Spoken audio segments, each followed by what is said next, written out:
On me demande souvent mon parcours d'hypersensible de THPI. Et j'ai déjà fait une vidéo très complète, même une conférence en fait sur ce sujet-là. Mais dans cette vidéo, j'avais envie de partager ce qui m'a vraiment permis de passer d'une enfant martyr, quelqu'un qui était tout le temps à l'écoute des désirs, des plaisirs de l'autre et ce qui s'était complètement oublié, à une thérapeute qui aujourd'hui accompagne des centaines d'hypersensibles, de personnes atypiques à retrouver leur lumière et retrouver du sens à leur vie, retrouver la sérénité et la paix intérieure et la joie de vivre en fait.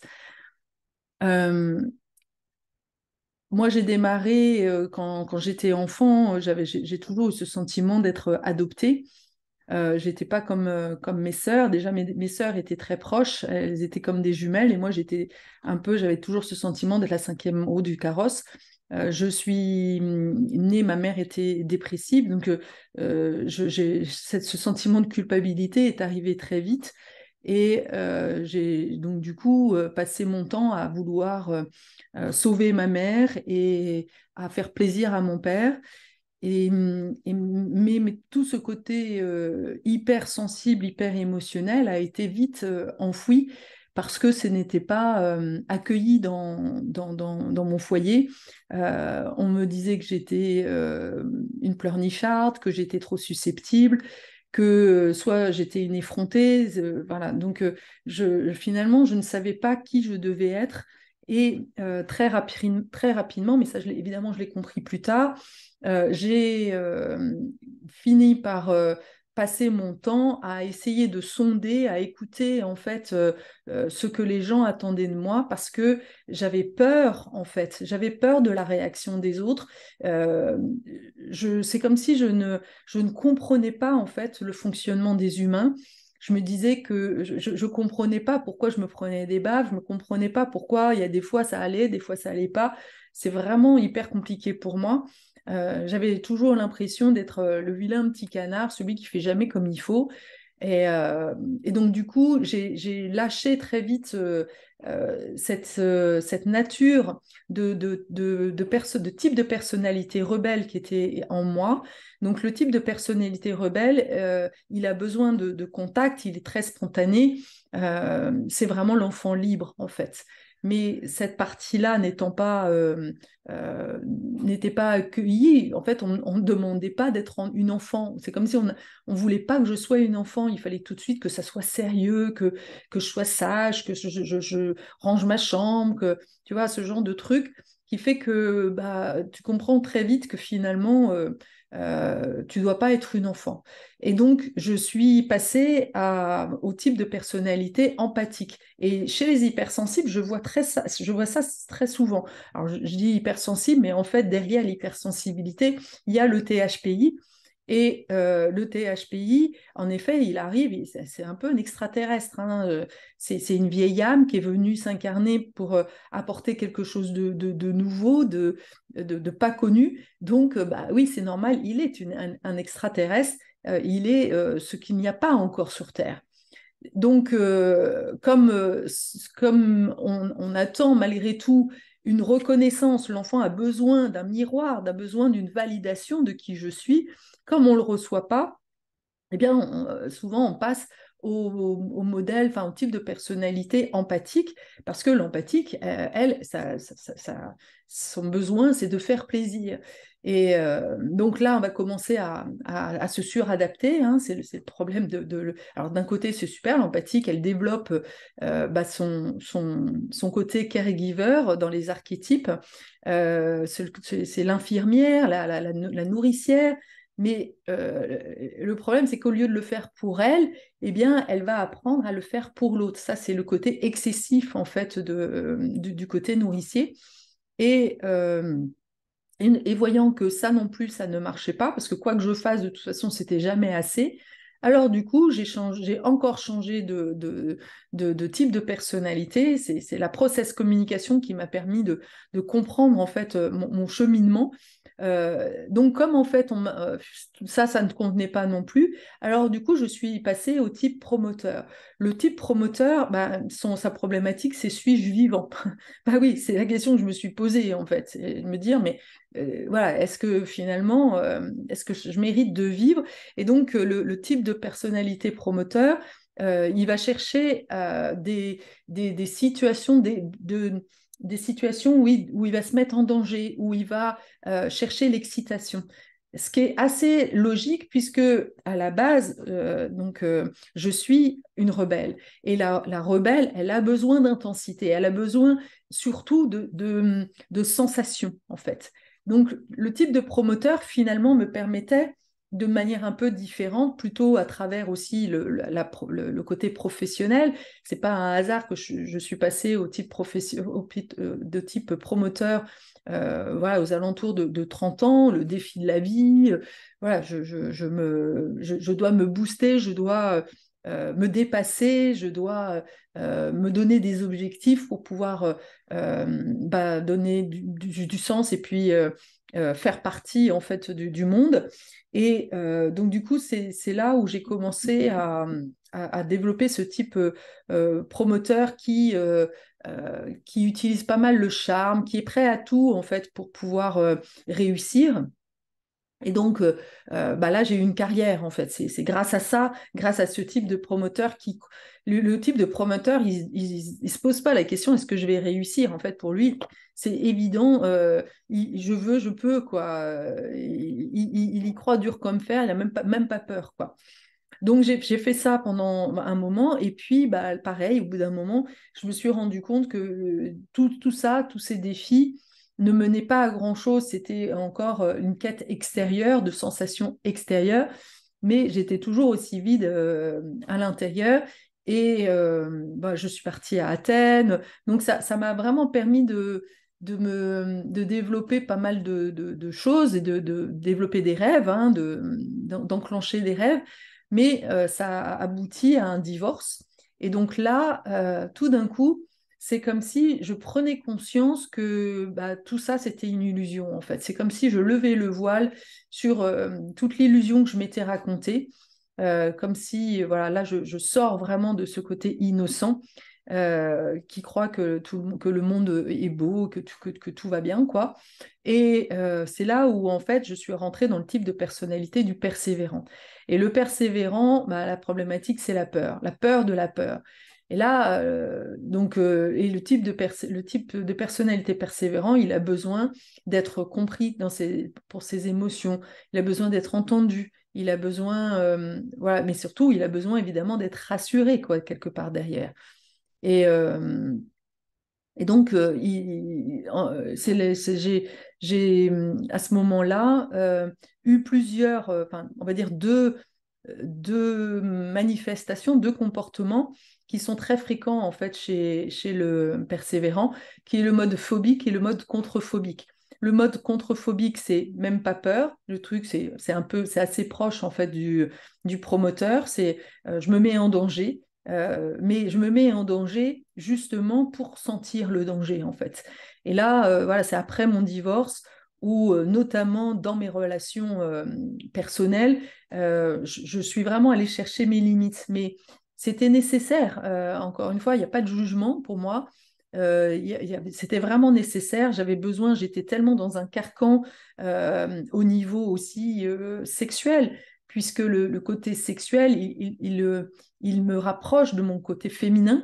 J'étais complètement coupée de mon féminin, donc il a bien fallu trouver un moyen de me remettre en connexion avec ce féminin. Et le type de personnalité persévérant m'a permis justement d'être vraiment dans l'univers des sensations, parce que mine de rien, quand on a peur, bah, on est en contact avec son corps, on ressent la peur.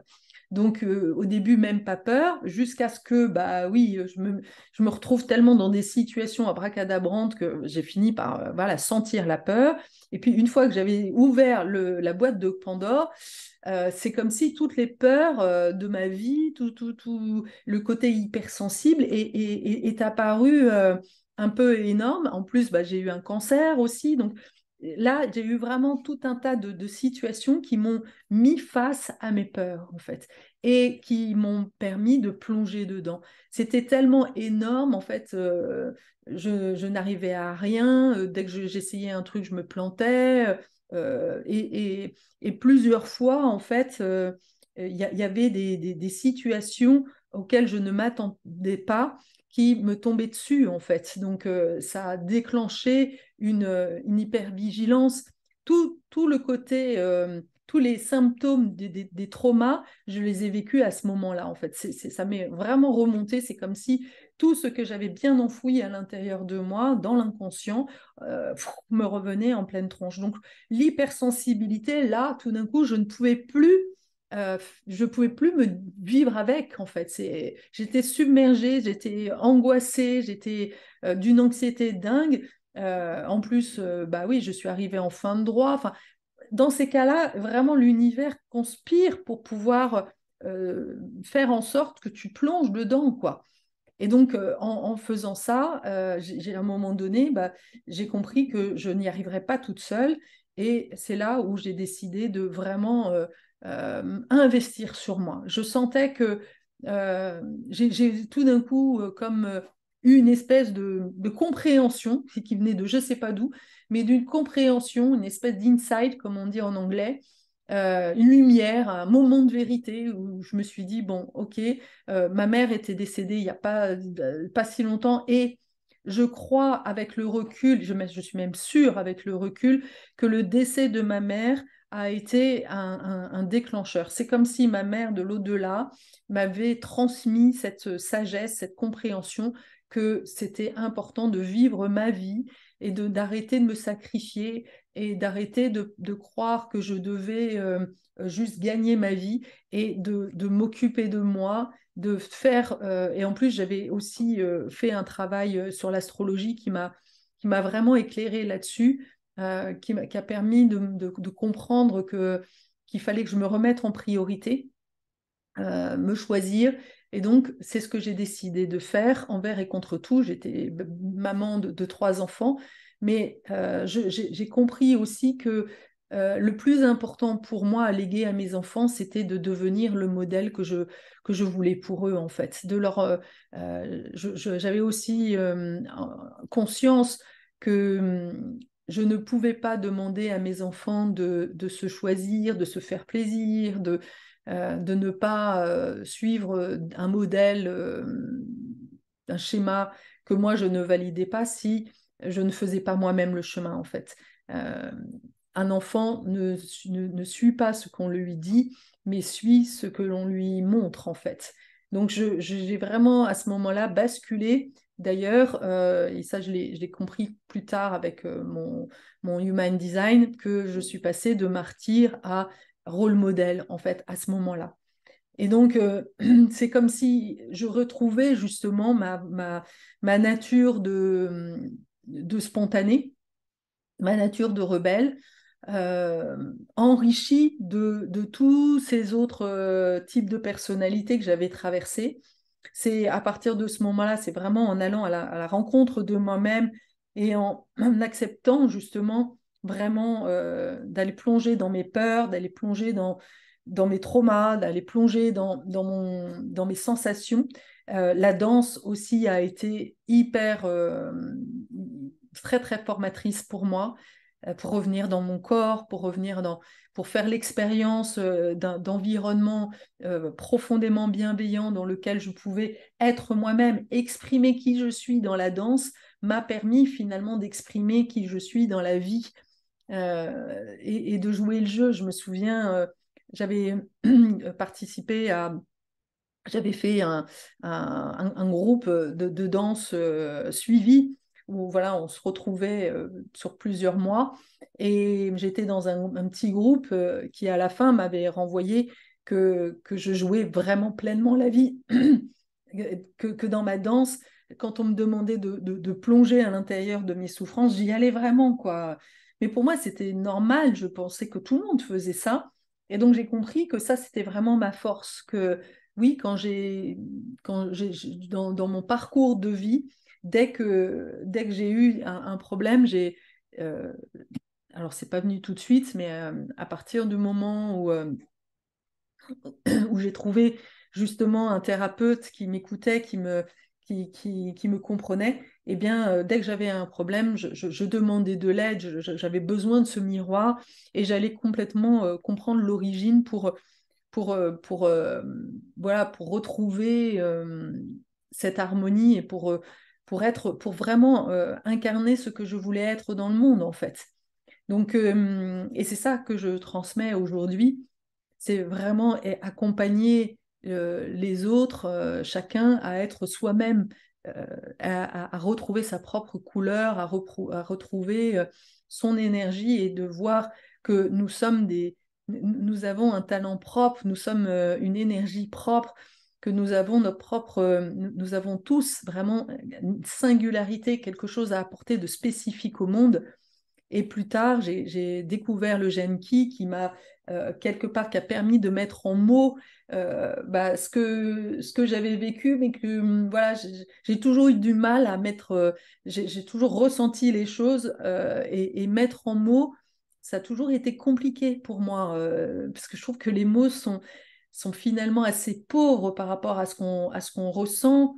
Et puis, il y a aussi certainement des freins quand j'ai vu dans mon profil spécifique que j'étais une héroïne, et d'où est venu, enfin, non, c'est pas d'où est venu le chemin du héros, parce que je l'avais déjà trouvé, mais c'était drôle d'ailleurs de me dire, ah tiens, bah oui, si le chemin du héros est venu à moi, c'est pas un hasard, c'est parce que quelque part, j'ai fait ce chemin-là, et quand j'ai parcouru le chemin, enfin, ouais, le chemin du héros avec les 12 archétypes de Carol Pearson, qui vient évidemment du travail de Carl Jung, je me suis dit, mais c'est moi, en fait, voilà, j'ai vraiment été voyager dans tous ces personnages-là. Et donc, du coup, ça m'a permis aussi de prendre du recul et de voir ma vie comme un film, euh, comme juste une expérience et de me détacher de ce jugement de bah ouais, c'est ça que j'avais à expérimenter, c'est OK. J'ai pas à y rajouter de la culpabilité. Alors, sur certains sujets, c'est encore pas complètement apaisé, mais vraiment. Et ce qui est très drôle d'ailleurs, dans le chemin du héros que je vais d'ailleurs bientôt proposer, parce que je trouve que c'est vraiment un outil extraordinaire de compréhension des choses, on démarre par l'innocent et on finit par l'archétype du fou. Mais le fou, c'est justement euh, un innocent sage, quelque part, un sage innocent, quelqu'un qui est complètement détaché du regard des autres, qui se laisse vivre, en fait, qui dit les choses, qui dit ses vérités, euh, qui et qui est OK avec ça et voilà, qui ne se sent plus, qui n'a plus de poids sur les épaules. Ouais, il est un enfant, c'est un enfant dans un jardin d'enfants, c'est un enfant, mais qui est vraiment qui a en plus cette sagesse d'un parcours de vie en fait. Pour moi, c'est vraiment mon cap en fait. C'est oui d'oser la folie de vivre en fait, de vivre ma vie comme si elle allait s'arrêter à chaque instant. Et c'est là où en fait on vit la vie pleinement, on profite de se détacher des idées reçues, des conditionnements, parce que plus on se donne des objectifs, plus on se donne des trucs, plus ça crée des tensions et moins on l'obtient de toute façon. Ça, c'est vraiment quelque chose que j'ai compris. Donc voilà, c'est ça mon parcours de vie. Et puis d'être le plus en lien avec mes sensations. Ce qui est très vraiment pour moi dans l'énorme changement de ma vie, c'est que je suis passée de quelqu'un qui se prenait la tête à quelqu'un qui prend son pied. Et qui est de plus en plus connecté à ce féminin parce que c'est cette connexion corporelle. Ça passe par le corps et le cœur, l'ouverture de cœur, qui fait que je peux recevoir euh, les messages de là où je dois être, en fait. Alors, c'est sûr que ça a aussi beaucoup développé ma médiumnité. Je sais. Je ne sais pas comment je sais, mais il y a des choses que je sais. Et j'ai su, par exemple, qu'il était temps pour moi de partir de Strasbourg. J'ai su que je ne devais pas aller en Cévennes, mais que je devais aller là. C'est très... Voilà, ça s'appelle alors, je crois que c'est un nom d'ailleurs, c'est même pas de la clairsentience, mais c'est vraiment cette, voilà, de savoir, en fait. Voilà un petit peu mon parcours. Euh, je pense que ça va certainement résonner en toi. Je pense que c'est important de savoir que tout ce que je transmets vient de mon expérience. Et c'est ça qui fait ma particularité. J'ai mis beaucoup de temps parce qu'évidemment, il y avait un gros sentiment d'illégitimité. Mais qui suis-je pour pouvoir accompagner les autres? Est-ce que je vais être à la hauteur? Est-ce que je vais pouvoir savoir faire? Est-ce que peut-être que je vais faire plus de mal que de bien?